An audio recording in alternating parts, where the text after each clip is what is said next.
this one. Hey, I'm Thomas Maurer. I'm here with Craig and Vinicius, and we are going to talk about containers today. Yes, we are. Yep. Perfect, awesome. So, can we have a quick look at what containers are and why we should actually care about Windows containers? Yeah, absolutely. Craig, you want to? Sure. So, containers are really a technology for packaging and deploying applications. So, a lot of customers have existing Windows Server applications and services that they want to deploy into all these different environments. And when you think about the pain points that come around with having to deploy code, you want your environment to be configured exactly the way that you wrote the code, right? And so containers are a technology so that you can take your code with its dependencies and its configurations and then package it up. And once you have that container package, you can deploy it into another coworker's machine, into the cloud, into your on-prem data center. Really, you have a lot of plenty of flexibility. So containers are about portability and flexibility. So yeah. Yeah, okay, that sounds awesome. So basically what you're saying, I can pack my application in a very small container, and I basically use that and move it from different machines on my laptop where I developed that application, and move that to in a server or something running in the cloud, like AKS? Yeah, really, any recent version, as long as you're deploying that container to a host that is running a recent version of Windows, so starting with Windows Server 2016 and later, we introduced containers, and so in Azure particularly, there are several services that we offer that support Windows containers in preview or in production quality, like AKS or Azure Container Instances as well too. Okay, that's awesome. So do we want to have a quick look at that, or can you show us something about that? I'm going to actually pass it on. Yeah, sure. So let's kick the laptop over here. Let's get started. Okay. All right. So on the left here, we've got a terminal that is just open on the host, and then on the right, it's also on the host right now. I'm going to use a tool called Docker throughout this time to interact with these containers. Just understand that Docker is a tool for managing, building, creating, starting, and stopping these container images. Okay. And so I'm going to do this command called Docker images to get the list of container images I could start on this machine. And I'm going to pick this one right here. Yeah. So these are basically templates, if you will, something like that, like images I can reuse all and over again. Is that what you're saying? That's correct. Yeah. While Craig types the command to spin up a new container, brief explanation on what container images are. So just like in a VM, you spin up the VM and then you put an ISO to install the operating system. With containers, what you do is you get a prepared or prepackaged container image that already has all the configuration for the operating system or even the framework that you are going to use, like .NET, any other framework that you can think about. But anyway, so what Microsoft does is we provide the server core and nano server container images. Nano server being for new born in the cloud kind of applications, and the server core more focused on app compat, so applications that you have already and you are containerizing. Okay, awesome. So we have different container images, which we give as base container images. So you said one is focusing more on modern applications, .NET Core. Correct. Why would I use the one or the other? Is one is there some benefits to using one or the other, like in size? So in terms of size, the nano server container image is like 100 megs, so it's really small for a Windows image. But really, in order to get that, we reduced a lot of the APIs and the services in the platform, so you really have to target your application from the development side to Nano Server in order for the application to run. Server core is a little bit larger. We are today in 1.5 gigs, but it gives you the ability to get applications that you have today that are not containerized and move into containers. Okay, so wow. Yeah, so I think a key thing that is good for customers to know is .NET Framework-based applications should be running in Server Core. Yep. Server Core supports .NET Framework. If you want to target .NET Core apps, though, Nano Server is going to be your ticket there. Okay, that sounds great. I mean, I remember when first Windows Server Core came out, this image, I think it was huge. It was really big. And then now we come down to 1.5 gig in that. Wow. And we continue to improve that, so we'll see even smaller images over the time. Yeah. Okay, that's awesome. I think we're down to 1.1 gigs, and we started at 3.5 gigs compressed. Wow. Wow. So quite a progress, and we're going to keep on driving that. Okay. So perfect. Let's have a look. Yeah. Okay. So the terminal on the left is just a PowerShell instance that's opened on my host machine here. And the terminal on the right is actually inside of a container instance. It's a Windows Server Core. And so what we can do, we have PowerShell open as well in the container. We can poke around in it. And one of the first things I want to show you is one of the properties of containers is that they have file system isolation from the host. So if we were to go into the users directory and take a look at the users that are on this container, you have this here. Now, if I was to go do the same thing on the host, you're going to see a different list of container users. You have VinnyAP over here, whereas you have container administrator and container user. And so these containers are running on the same machine, and yet they get a different view of the file system. That's very neat. Yeah. And so actually, we didn't get a touch on yet what's actually happening under the covers with containers. So containers share the underlying kernel of a Windows operating system. Now, we like to think about the kernel as this executive entity and service that normal apps when they run in Windows they don't have unrestricted access to the hardware. That's not good. We don't want an app to just be able to read memory anywhere. So when it goes and it requests for memory to do something in its app, it's making that request to the kernel. And so containers share that kernel, but then boot up an entirely new user mode up top. So they have this new instance of Windows user mode running. But still running on the same machine. So right here, file system isolation. Now the second thing that's pretty cool is process isolation. So if we were to do a get process inside the container, what's the guess as to how many processes are running in here? Remember that Windows run like a lot. A lot of processes. A lot. 22, I think. Right. And let's do it on the host. Boom, right there. Wow. You can already see, like, geez, it's just many more. And then we can actually measure this. So we have 112 running on the host. And when we do the same thing inside the container, 23. Oh, wow. 23. Okay. Right, So that is how small and light those things actually are, right? Yep. They're reduced to that. And they're completely isolated. So from the container, I obviously cannot see what's going on the host, right? Is that Correct. Okay. Right, but then the interesting thing to point out is that the host is an all-knowing entity, and so it can see what the container is doing. So the way to illustrate this actually is if we do a get process, and we search for this process that runs in every single user mode Windows called SMSS, we see one instance. And yet when we do the same thing on the host, you are going to find 2 instances. And the reason for that is because the host can see inside the container. Okay, so the host really is the master who can say if I see multiple applications there or multiple containers, I would obviously see all these processes running in those containers, and I could take action on these as well if I want to, if I have some tool. But that sounds it's very optimized. So like it's very less overhead in compared to a virtual machine, right? Where you had that virtual hardware. On top, you installed a operating system with everything, again, like totally redundant to what you already have. And now with a container, you just let go of that, right? Is that what it is? Yeah. In fact, if you think about from an ops perspective, one of the things you have to take care about for virtual machines is you have another operating system that you have to back up, you have to update, you have to do all the regular operations, right? For containers, in fact, you have one operating system in multiple instances of your application running isolated from each other inside of each of the containers, but you don't have another operating system in the container that you have to take care and back up and update and all those regular operations. Okay, that sounds great. One interesting thing that Craig showed is that you can, from the host, see the processes inside of the container. Some people will look at that and think, well, that is not exactly very secure from a multi-tenancy environment. So one of the things that we have in the Windows platform is the hypervisor. Hyper-V is well known by the audience. One of the things you can do with containers is you have another mode to run containers called the hypervisor isolated mode, where we wrap the container with the hypervisor as a virtual machine.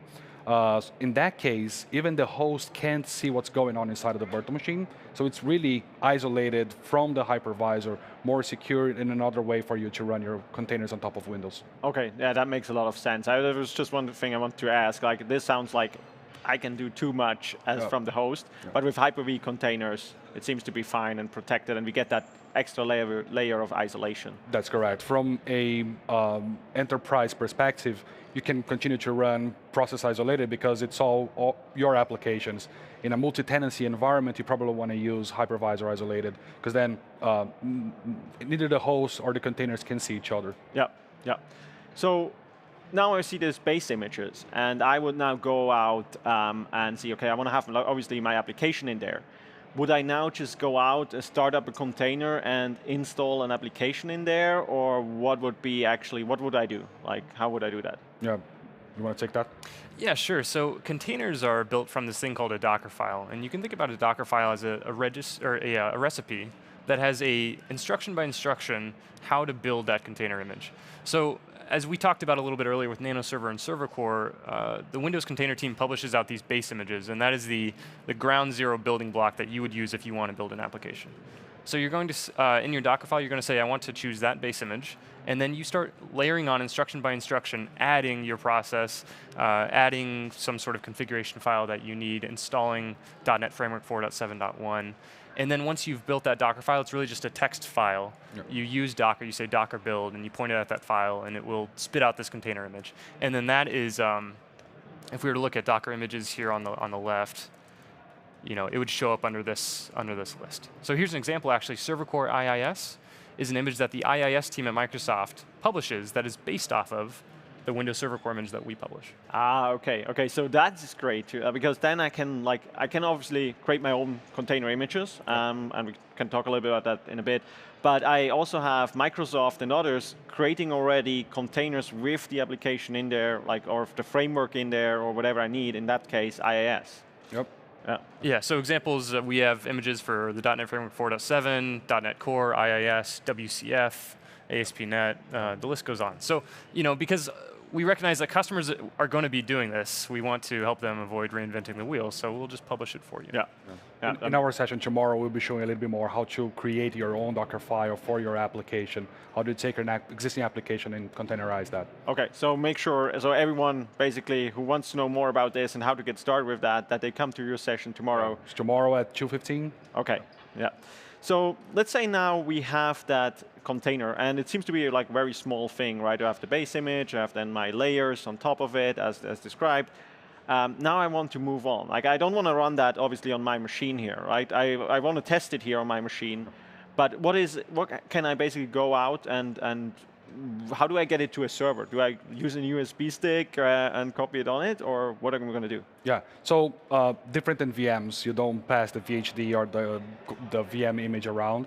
Ideally for containers, what you want to do is you want to store your container in a repository. People using container are probably familiar with the Docker Hub. Yep. Docker Hub is Docker's repository for storing containers. Our containers, our images are actually stored in Docker Hub. Actually, they are available in the Docker Hub. They are stored in our own container registry. Okay. For containers that, for customers that want to create their own container registry for use, internal use, and so on, they can use Azure services like the Azure Container Registry. So they can spin up a store where they can publish their containers and then pull containers from. Okay, right. So that's where I basically create my container and then I publish it to the repository, store it in the cloud, and then basically pull it down everywhere. So I can easily share you the information where it's stored and you can pull it down to your case. That's correct, yes. Awesome. Let's see maybe an IIS image running here. Yep. So we can show some networking things. So as Craig mentioned, we have an IIS image. I can create a new container based on that container image. So if I run a Docker run, I'm going to use the -p to open ports. So in this case, the container is using a NAT network, so it's a network address translation. So it's going to get an internal IP address, but then to get to the container from the external network, you access the IP of the host, you map a port from the host to the port of the container. So what I'm going to do here is I'm going to map the port 80 from the host to the port 80 of the container. I'm going to use the -d to say it's detached, so it's going to run in the background, just like a regular virtual machine, but in this case we're not accessing the container just like Craig did. Okay. I'm going to name my container, call it test container. You did not use this name, right? I did not use that name. And then I'm going to use this image over here called IIS. I'm going to copy here.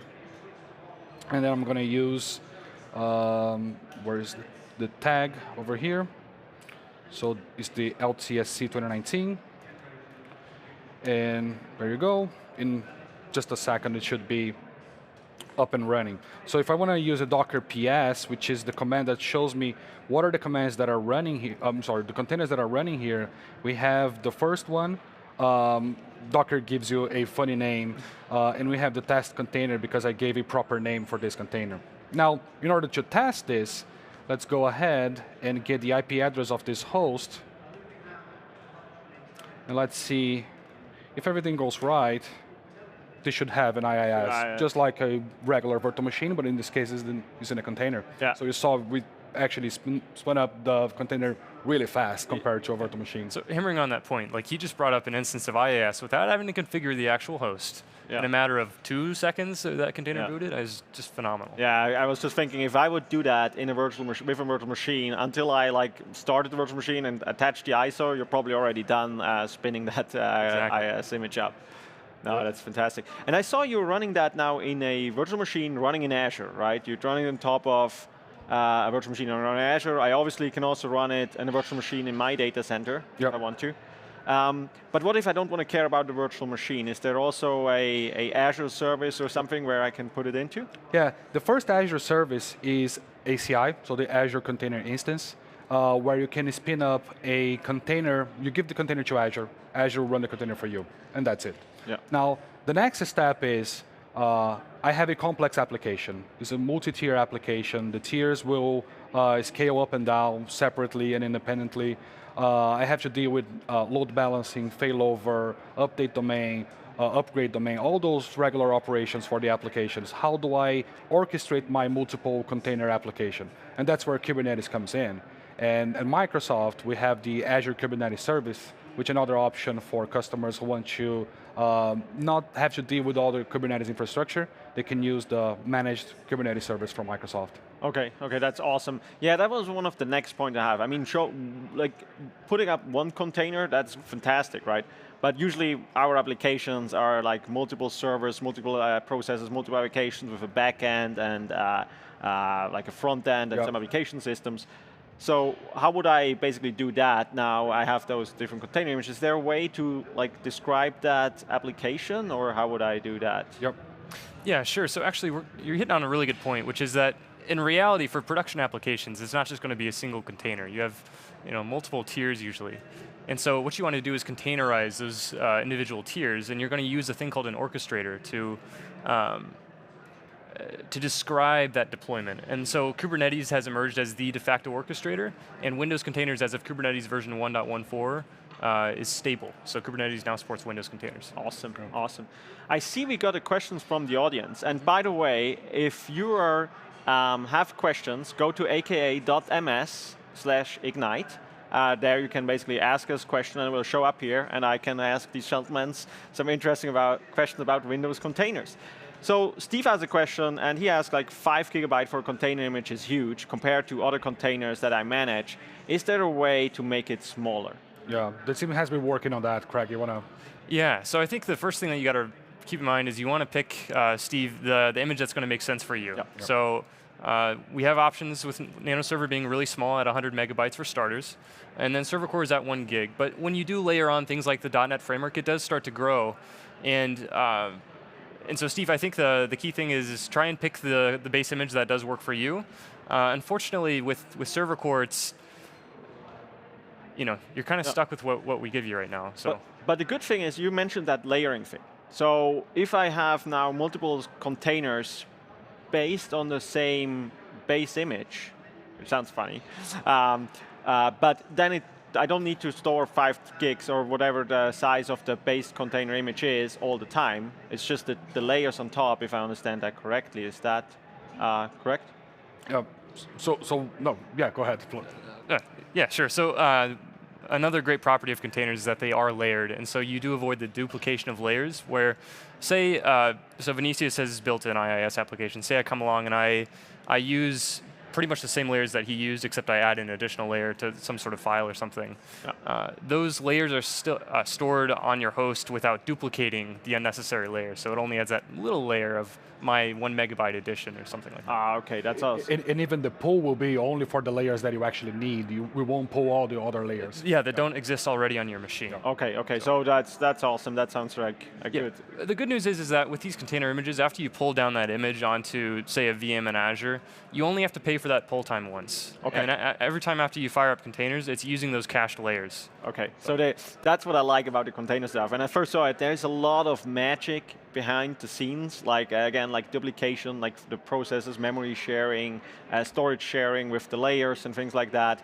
That makes it super fast and efficient in that case. Yeah. One thing, though, to get back to Steve's question, I don't want to paint it all as roses and rainbows. We are looking for feedback on what components we should be removing from these container images that are unneeded. So, Steve, if you have feedback on things that you don't need, we're happy to trim it out, and we're always looking for ways to do that. So please, community, give us feedback on things that we don't need to be in containers and we can remove. Yeah. Okay. So that's awesome. So the next thing I got a lot is if I speak to people like, containers are kind of like that developer thing, and like I'm an IT pro person, what do I actually do with containers? And I realized with our conversation that there is things we need to do, right? There is some operations involved. It's not just, I'm like a developer, I create a container and then that's it. Yeah, absolutely. In fact, I mean, it's extremely important that operations teams and development teams work together. We know for a fact that when they work together, they are more productive and things go better when they work together. However, once the container is deployed, yeah, you have to manage the container, you have to manage the life cycle of the host, and so on and so on. And we've been working hard into trying to enable the IT pro out there and the ops folks to be able to use containers more easily. One of the things we did is Windows Admin Center. So what we're showing here is the actual interface of Windows Admin Center. You're probably familiar with this. It's the regular deployment of Windows Admin Center. We are targeting the same node that we just used. And as you can see, we have an extension here called containers. So when I click this extension, basically what it says is, well, this is a container host, and it's running, this is the summary of your host. It's running 3 containers, you have this many images, you have these networks available for the containers to use, and the other thing is you can also map volumes into those containers for getting persistent storage. Okay. Right? When you have the containers running, if you click the tab for containers, and that's the part that I like for an operations person, you want to be able to troubleshoot the application that is actually running inside of your container, right? You want to get the logs, you want to see what's going on. So one of the ways you do that is when you select one of the containers, you have some details here in terms of how much CPU, how much memory, networking this container is using. But also you get additional details on the deployment of the container, like what is the image that you were running, and so on. But then if you click events, if you are familiar with Event Viewer, or using events inside of Windows Admin Center, this is going to load in a few seconds. Yep. You get pretty much the same logs that you would in a regular Windows machine. So if I select, for example, the application logs here, I have all the application logs from this container, and I can select the specific log and see more details about each of the things that are going on inside the container. Yeah. Oh, that's awesome. That's basically giving me a web-based view on what's going on with my containers. The things you just showed me with Docker and the CLI, yep. I can basically get that view directly in there. And the log thing, I'm just stunned right now because I was talking to a couple of people, they tried to troubleshoot containers, yep. Right? And they had those weird tools which they needed to use, and it was very tough to basically get out. But that seems to make it very, very simple. Yeah, for a Windows admin, this is the regular way they are used to operate with virtual machines and regular deployments of Windows. So this is make it really easy. For people that are already familiar with containers and are using Docker, there's the option for using Docker logs. And this week, we just released an open source tool for getting logs out of the container in the same format that we have for Linux containers. So it's really cool to see this coming together, not only for Windows administrators, but also for folks that are out there already using Docker to be able to use the same tools. Okay. I just became a huge fan of Windows containers. Yes. So how do I get started? What's my next step? Where do I go to learn more? I'm going to pass that on to... You have dark mode docs. Right. This is awesome. Yep. Actually. So this is our container documentation, and I think I'm noticing a bug right now because it looks like we've just reload the page. I load this before we got on. There we go. Okay, there's the tab view. So this is our container docs, and we wanted to make this the one-stop shop for all your container needs, whether it's conceptual knowledge, tutorials, how to get started. So, looking at this page, you're asking how you get started. Well, you go right to this Get Started card, you click here, and you're on your way to setting up your environment. You choose whether you're running on Windows Server or Windows 10 Pro and Enterprise. and you follow the prompt. So what's going to happen is you're going to install Docker, like you saw the tool that we were using earlier, and really you're going to be up and on your way. It takes a matter of a couple minutes to get your machine configured. Yeah. Oh, that's awesome. Now, I like that you have that great docs where I can just go and try things out. One question, I hate to bring that up, but I get that a lot, is now, okay, we have all those containers, and how do I license these? Like, you're showing me a way now to basically replace my virtual machines and isolate my applications, which I've done with virtual machines. So what does this thing cost? Like, how do I license this? The good news is it's all part of the Windows Server license. So if you have a Windows Server license, the standard version you can use for the process isolated unlimited, but then for the hypervisor isolated 2 containers.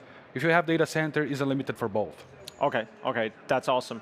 No, that's great. I learned a lot. You have your session tomorrow, if I'm correct, right? That's correct. We'll be showing actually how you take a Windows Server 2008 R2, ASP.NET 3.5 application, and containerize for Windows Server 2019. Oh. So it's pretty cool. Okay, that's awesome. So thank you very much for having you. Thank you. Hope everyone goes to your session, and we are going now back to the breakout session of Haley and Jeff, which will talk about bringing hybrid services from Windows Admin Center. See you in a bit.